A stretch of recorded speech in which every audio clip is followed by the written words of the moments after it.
flag appeared overnight. Nobody knew who put it there or why. But as dawn broke over Maple Street that crisp autumn morning, the massive American flag billowing from old Mr. Peterson's oak tree changed everything for our little town. If you're enjoying this story so far, please consider giving this video a like and subscribing to the channel for more original stories that touch the heart. Your support means everything to us storytellers. The Peterson house had stood empty for nearly 2 years since the old man passed. His son lived 3 states away and rarely visited, leaving the property in a slow state of decay that mirrored our once thriving community. But that flag, vibrant against the fading neighborhood, seemed to awaken something long dormant in Maple Street. Emma Reyes noticed it first. At 78, she was the earliest riser on the block, a habit from decades of teaching at the elementary school. Her arthritic hands clutched her morning coffee as she stared through her kitchen window, wondering if her eyes were playing tricks.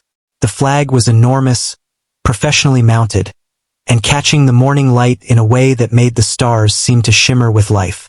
By mid-morning, half the neighborhood had gathered on the sidewalk outside the Peterson place. Some took photos with their phones. Others just stood in silence. "Who put it up?" asked Darius Johnson, a teenager who usually kept to himself, headphones perpetually covering his ears. "Must have been vandals," muttered Frank Whitman, always quick to assume the worst. "Vandals don't hang flags," countered Sarah Miller, cradling her infant daughter against her chest.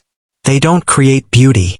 The mystery deepened when Sheriff Calloway arrived, summoned by Frank's concerned call about suspicious activity.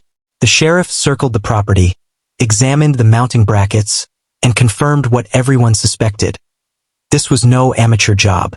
The flag had been professionally installed, securely fastened to the sturdy oak that had shaded generations of Peterson children. "Well," the sheriff announced to the growing crowd, "whoever did this knew what they were doing, and technically it's trespassing. But—" He paused, looking up at the colors dancing in the breeze.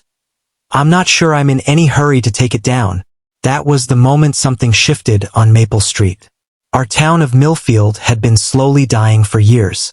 The factory closure had taken 300 jobs. The mall followed 2 years later. Downtown storefronts emptied one by one until more windows were papered over than open for business. People stopped gathering for summer festivals or holiday parades. Neighbors who once shared barbecues retreated behind closed doors, nursing private worries about mortgages and uncertain futures. But that flag, that unexplained, unauthorized, beautiful flag, became a conversation piece. A reason to linger on sidewalks and exchange theories. A shared mystery that belonged to everyone. "Maybe it's a sign," suggested Reverend Walsh from First Methodist. "A reminder that we're still one community.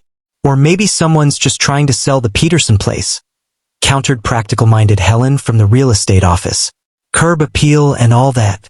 The theories multiplied as days passed. The flag remained.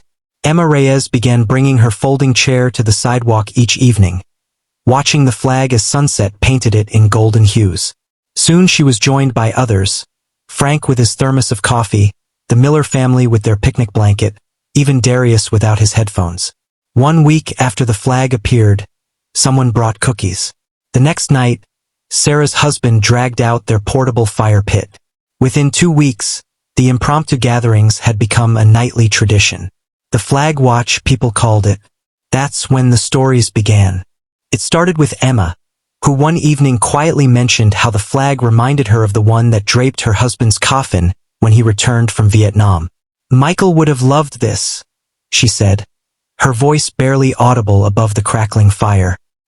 "He always said flags weren't just for government buildings and holidays. Said they belonged where people lived their lives." The silence that followed wasn't awkward, it was respectful. And it opened a door.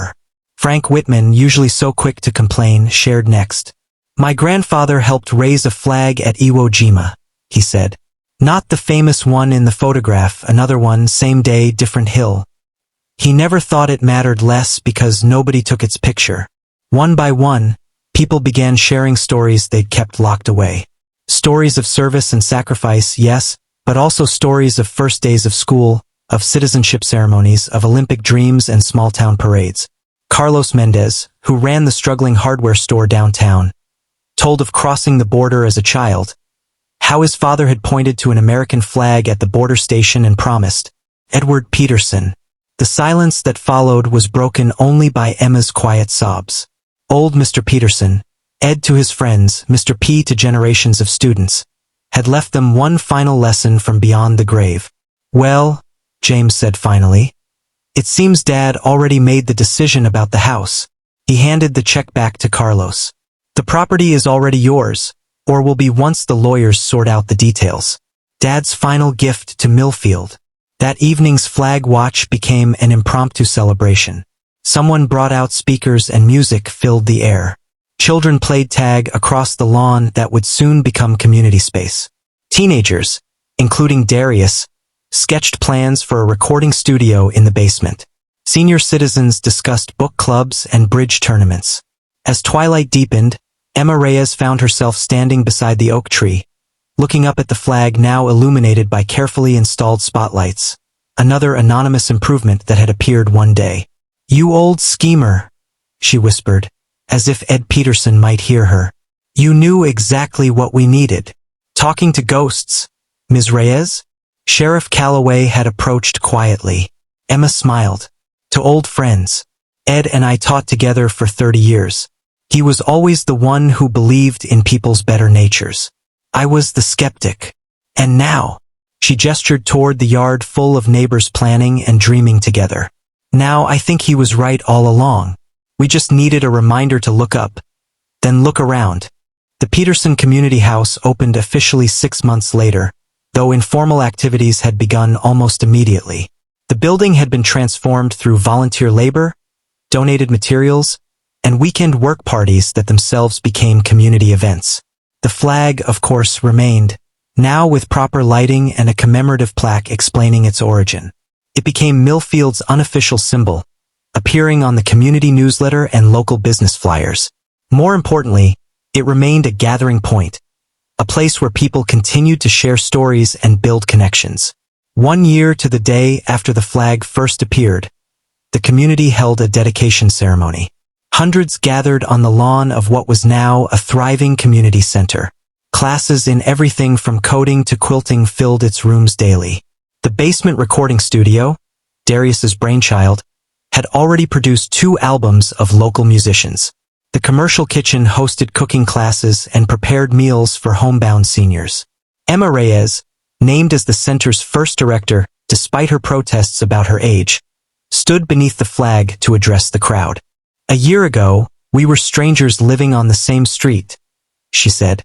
Today, we're a community again. Ed Peterson knew what he was doing when he gave us that flag. It wasn't about patriotism in the narrow sense. It was about the best of what that symbol represents, coming together across differences to build something larger than ourselves. She gestured to the teenagers manning the sound system, to the young families spread on blankets, to the elderly residents in their folding chairs. This is Millfield's new flag, all of us together. And as long as we keep showing up for each other, keep sharing our stories, keep building this community, it will never stop flying. As if on cue, a breeze caught the flag, sending it billowing against the blue sky. The crowd applauded, not just for Emma's words or for the flag itself, but for what they had created together.